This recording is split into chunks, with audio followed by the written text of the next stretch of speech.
Bismillahirrahmanirrahim. Assalamualaikum warahmatullahi wabarakatuh.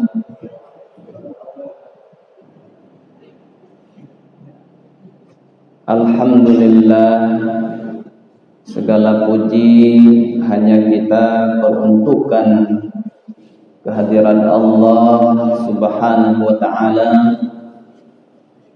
yang Maha Rahman lagi Rahim, pengasih dan penuh dengan sifat penyayang. Allah Subhanahu wa ta'ala yang mana rahmatnya lebih luas daripada kemarahannya, yang Maha Pengampun lagi mengabulkan segala doa. Salawat dan salam keharibaan Nabi yang mulia yang diutus oleh Allah ke tengah-tengah kita untuk menyelamatkan kita dari tepi jurang kebinasaan kepada kejayaan Islam, kepada cahaya ilmu pengetahuan yang berperadaban. Senantiasa kita perbanyak ucapan Allahumma salli ala Muhammad wa ala ali Muhammad. Amma ba'du. Alhamdulillah, saya sangat berbahagia subuh ini setelah sekian kali dijadwalkan, tapi akhirnya pada subuh ini bisa bersilaturahim dengan bapak-bapak dan ibu-ibu jamaah Masjid At-Taqwa Kota Sinabang. Dan kini kita sudah berada menjelang garis akhir daripada Ramadan Karim 1443 Hijriah. Bapak dan Ibu, saudara-saudari jamaah subuh yang dirahmati Allah, terkadang kita untuk membuat suatu daya tarik, maka tidak jarang kita mengarang-arang sesuatu dalam agama ini. Umpamanya, saya pernah membaca sebuah ulasan yang mana di situ dikatakan bahwa ada sebuah masjid yang sangat keramat. Kalau ada orang-orang yang melakukan dosa kemudian masuk ke masjid itu, maka dia akan berputar-putar di masjid itu, tidak akan bisa keluar. Bapak Ibu, sekilas cerita ini sangat hebat, sangat luar biasa. Tetapi sesungguhnya cerita ini tidak lebih daripada suatu pengkultusan yang tidak dibenarkan.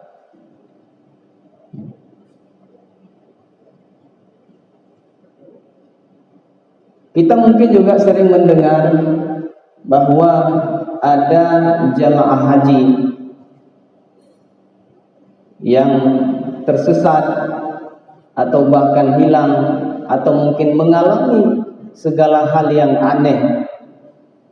Lalu kemudian kita mengatakan bahwa itu adalah akibat dosa-dosanya selama atau saat dia sebelum melakukan perjalanan haji. Kaum muslimin yang dirahmati dan dimuliakan Allah SWT, apa efek-efek daripada cerita-cerita atau kekeramatan-kekeramatan yang dibuat-buat ini? Antara lain efeknya adalah banyak orang yang menjadi takut ke masjid. Saya berdosa ini, nanti saya akan putar-putar saja di masjid itu. Saya tidak berani ke masjid. Nanti saya akan mendapatkan kutukan. Kaum muslimin dirahmati dan dimuliakan Allah Subhanahu wa taala. Ketahuilah bahwa di dalam Al-Quran banyak sekali Allah Subhanahu wa ta'ala menegaskan sifat pengampunnya. Sifat yang paling banyak disebutkan di dalam Al-Quran itu adalah Al-Ghafur Ar-Rahim. Dua sifat ini, itu sifat Allah Maha Pengampun dan Maha Penyayang. Dua inilah sifat yang paling banyak sekali disebutkan dalam Al-Quran. Dan ini harus kita yakini, Bapak dan Ibu yang dirahmati Allah. Kita juga harus meyakini bahwa Allah Subhanahu wa ta'ala itu maha dekat. Dekat sekali Allah itu. Dan kita juga harus meyakini bahwa Allah Subhanahu wa ta'ala itu maha mendengar apa saja doa yang kita lantunkan. Bahkan walaupun doa yang kita lantunkan itu hanyalah suara di dalam hati, Allah pasti mendengarnya. Dan Allah Subhanahu wa ta'ala juga menyatakan di dalam surah Ghafir ayat 60, wa qala rabbukum ud'uni astajib lakum. Wa qala rabbukum ud'uni astajib lakum. Dan telah berkata Tuhanmu, telah menitahkan Tuhanmu, berdoalah kalian kepadaku, niscaya aku akan perkenankan doa-doa. Ini titah Allah, firman Allah. Maka kita sebagai hamba, sebagai muslim yang beriman, kita harus meyakini bahwa Allah Subhanahu wa ta'ala itu maha mengabulkan doa.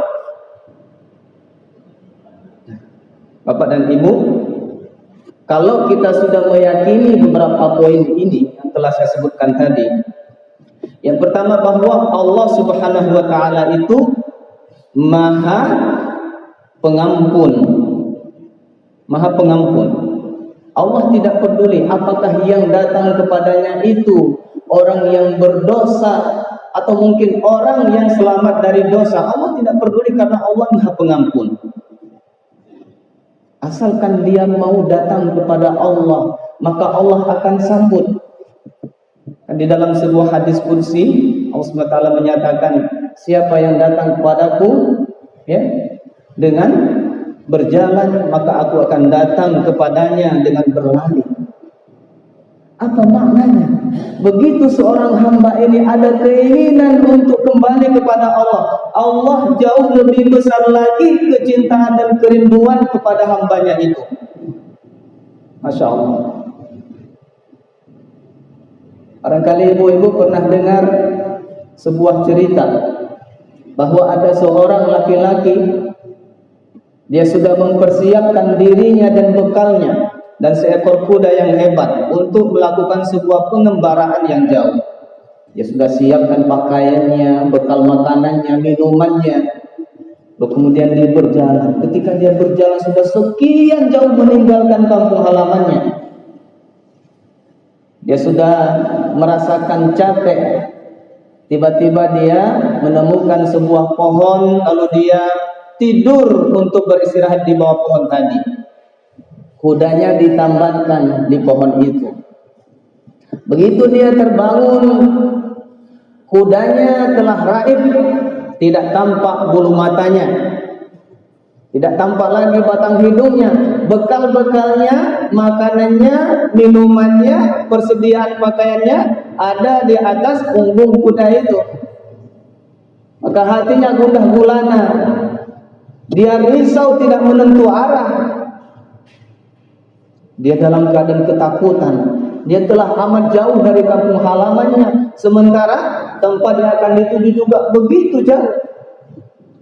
Dia akan cari ke sana ke sini, tidak ketemu kudanya itu. Akhirnya ketika dia sudah capek mencari-cari, dia kembali ke pohon tadi, lalu dia tertidur karena capek.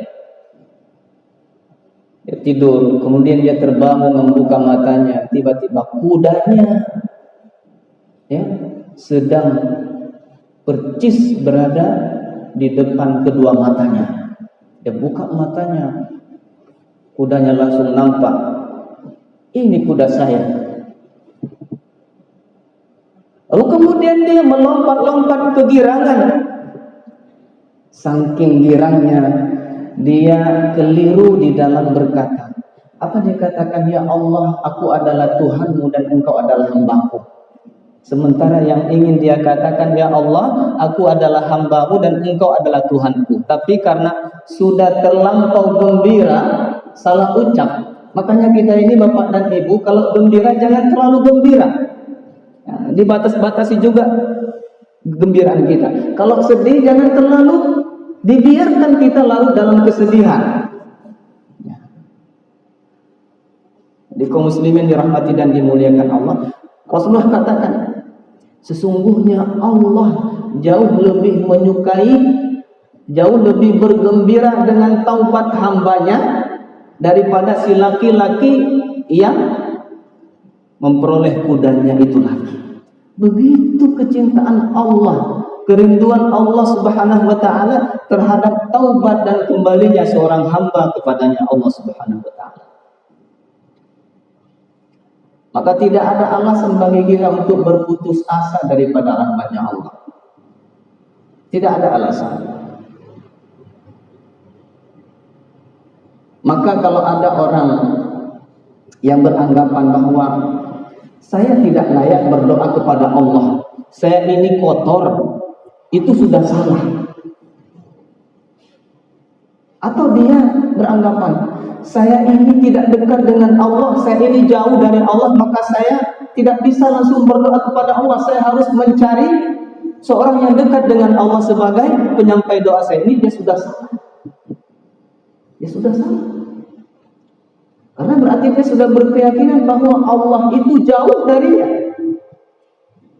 Padahal Allah SWT telah nyatakan di dalam surah Al-Baqarah ayat 187, wa idza sa'alaka 'ibadi 'anni fa inni qarib. Dan apabila hamba-hambaku bertanya kepadamu tentang aku, maka terangkan kepada mereka sesungguhnya aku ini maha dekat. Apa maknanya Allah maha dekat? Allah itu maha dekat dengan kita. Silakan langsung berbisik kepada Allah, sampaikan doa-doa kita. Kira-kira kalau kita misalnya berdampingan dengan seseorang, kita dekat dengan seseorang, ya, apakah ketika kita ingin mengatakan sesuatu kita harus titip pesan melalui orang lain? Kita harus datang dulu kepada orang, Pak, tolong sampaikan pesan kepada orang yang di samping saya ini. Ini kan terlalu lucu rasanya, ya, terlalu lucu. Maka hadirin dirahmati dan dimuliakan Allah Subhanahu wa taala, seringkali Allah Subhanahu wa taala menyebutkan sifat maha pengampunnya Allah, maha pengasih dan penyayangnya Allah itu teramat luas. Dan Allah Subhanahu wa taala itu maha dekat lagi maha mendengar. Allah maha mendengar, Allah maha dekat dengan kita, dan Allah Subhanahu wa taala menjamin mengabulkan doa kita. Ud'auni astajib lakum. Berdoalah kalian kepadaku wahai hamba-hambaku, pasti akan aku kabulkan untukmu doa-doamu itu. Janji Allah. Janji Allah ini Bapak dan Ibu. Maka jangan pernah berputus asa. Mungkin kita pernah punya satu harapan yang besar, harapan yang mengandung kebaikan. Jangan berputus asa. Jangan pernah berhenti menggantungkan harapan kepada Allah, Zat yang Maha Kuasa. Nabi Ibrahim sudah beruban, sudah tua renta, istrinya sudah menjadi seorang wanita yang ajuz, tetapi dia tidak pernah berhenti menggantungkan harapannya kepada Allah untuk memiliki seorang keturunan. Dan lain-lain. Demikianlah orang-orang yang beriman. Nabi Yakub telah kehilangan Nabi Yusuf bertahun-tahun, dan kemudian kehilangan lagi anaknya yang berikutnya, Bunyamin. Tapi Nabi Yakub tidak pernah kehilangan pengharapan untuk bertemu, untuk mendapatkan kembali kedua putranya itu. Akhirnya Allah pertemukan.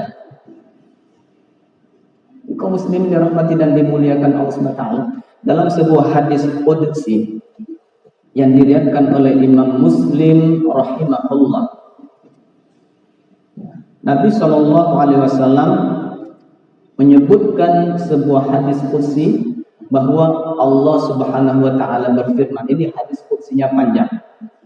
Jadi kita ambil saja yang sesuai dengan topik kita pada subuh ini. Apa kata Allah Subhanahu wa taala di dalam hadis qudsi itu? Ya ibadi, wahai sekalian hamba-hambaku, innakum tukhti'una laila wan nahar. Innakum tukhti'una bil laili wan nahar. Wahai hamba-hambaku, sesungguhnya kalian semua selalu berbuat kesalahan siang dan malam.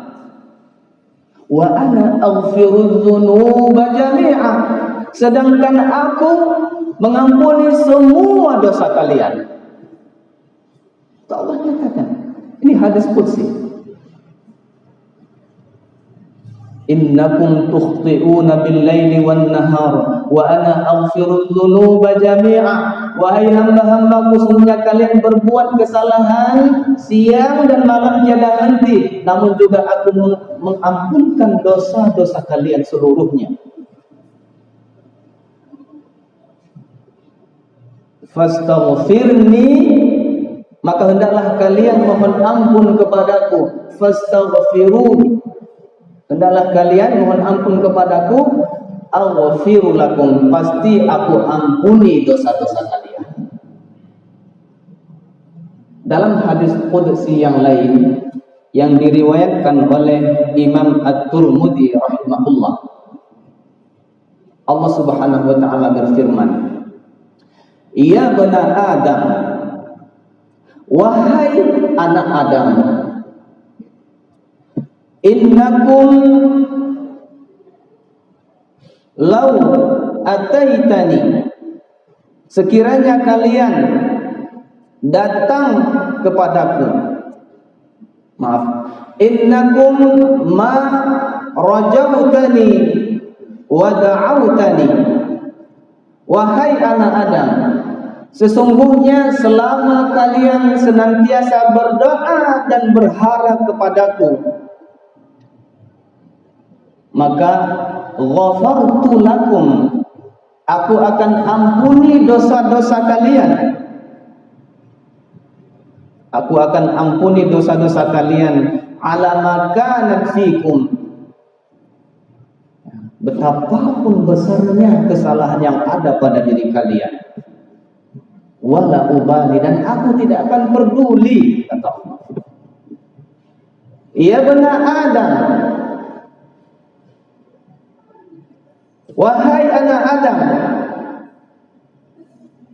lau kanat dhunubukum, lau balaghat dhunubukum ala as-samai, wahai anak Adam, sekiranya dosa-dosa kalian mencapai awan-awan di langit banyaknya.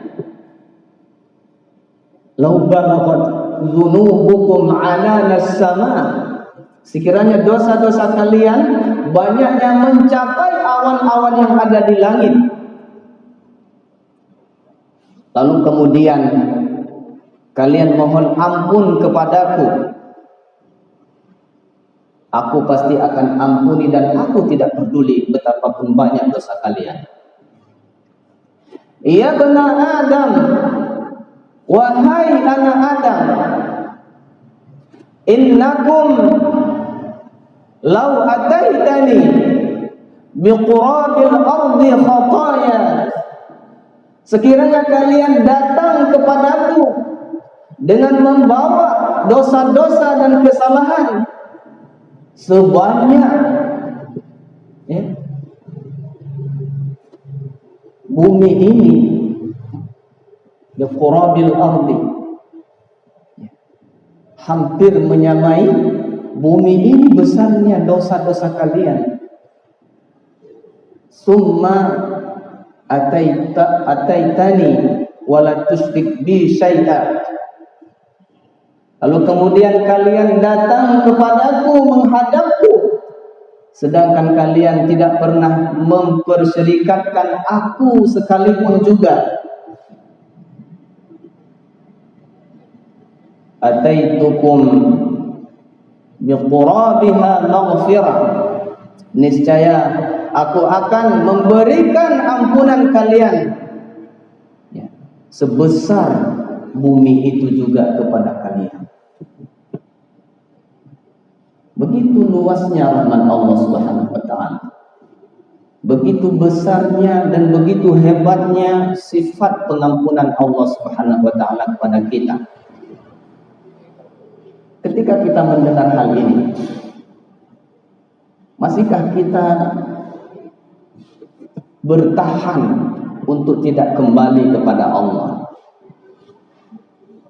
Masihkah kita enggan untuk tidak segera berlari menuju kepada Allah Subhanahu wa taala? Allah Subhanahu wa taala bahkan setiap malam, setiap tengah malam, sepertiga malam yang terakhir menyeru kita hamba-hambanya. Allah Subhanahu wa taala seru dengan seruan, siapa yang ingin bertaubat hamba-hambaku. Allah seru setiap malam, pasti akan aku terima taubatnya. Siapa yang ingin mohon ampun, pasti aku ampuni dosa-dosanya. Setiap malam Allah seru seperti ini kita, cuman kita nggak dengar. Siapa yang ingin berdoa, memanjatkan permohonan-permohonannya, maka silakan berdoa, pasti aku akan kabulkan doanya. Setiap malam Allah seru dengan 3 seruan ini. Hanya saja mungkin kita tidak merasakan seruan itu. Kenapa? Mungkin karena hati kita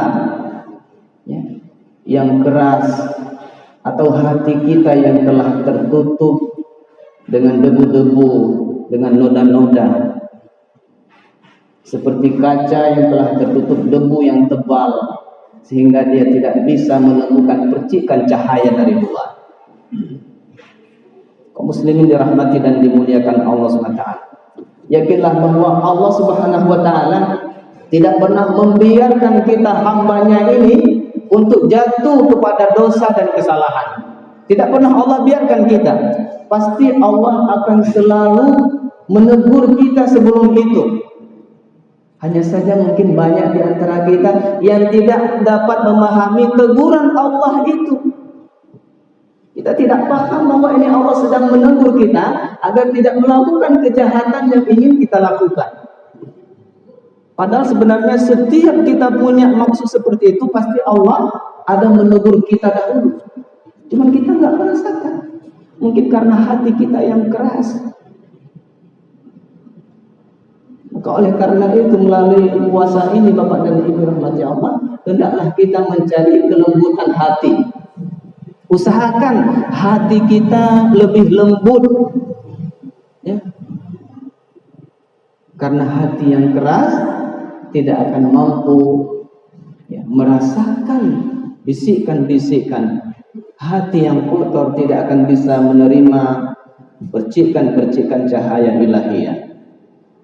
Kaum muslimin dirahmati dan dimuliakan Allah Subhanahu wa taala. Mudah-mudahan Ramadan kali ini kita semakin menjadi insan yang bertakwa kepada Allah. Itu ditandai dengan semakin membaiknya kepribadian kita, kata-kata kita yang semakin terjaga. Bukan berarti kita selamat dari semua kesalahan, tapi setidaknya bahwa hari demi hari, dari tahun ke tahun, dari Ramadan ke Ramadan, ada perbaikan-perbaikan yang terus kita alami. Ada peningkatan. Kalau selama ini barangkali kita punya emosional, punya sifat amarah, ya, level 10 mungkin bisa diturunkan menjadi level 9 atau level 5. Kalau selama ini kita punya sifat bakhil tingkat tinggi, sekarang ini kita kikis sifat bakhil itu sedikit demi sedikit. Kalau selama ini kita punya sifat sombong, ya, sifat tinggi hati, maka sedikit demi sedikit kita hapus sifat-sifat tersebut. Lalu kita ganti dengan sifat takwa, dengan sifat tawadhu, dengan sifat dermawan, dengan sifat sabar. Kita isi diri kita dengan sifat-sifat terpuji yang lain. Kalau selama ini sholat kita mungkin masih terburu-buru, seyogianya sholat kita menjadi lebih baik lagi. Kaum muslimin dirahmati dan dimuliakan Allah SWT. Kalau selama ini kita mungkin masih sedikit melakukan kebaikan-kebaikan, berbakti kepada orang tua kita, maka sesudah Ramadan ini hendaknya bakti kita kepada kedua orang tua kita dapat kita tingkatkan. Barangkali ini saja hadirin dirahmati dan dimuliakan Allah SWT. Tausiah yang kami sampaikan, mohon maaf apabila agak panjang durasi ceramah ini. Mungkin karena kami sudah lama tidak ke sini, sehingga banyak yang ingin diluahkan kepada kita semua. Semoga Allah SWT merahmati kita semua. Lailatul Qadar adalah karunia Allah. Semoga kita semua termasuk orang-orang yang diberikan karunia itu. Semoga Allah SWT memasukkan kita kepada orang-orang yang menang, yang berjaya dengan ampunan dan rahmatnya di bulan Ramadan yang mulia 1443 Hijriah ini. Mohon maaf atas segala kesalahan dan kejanggalan. Kepada Allah SWT saya mohon ampun.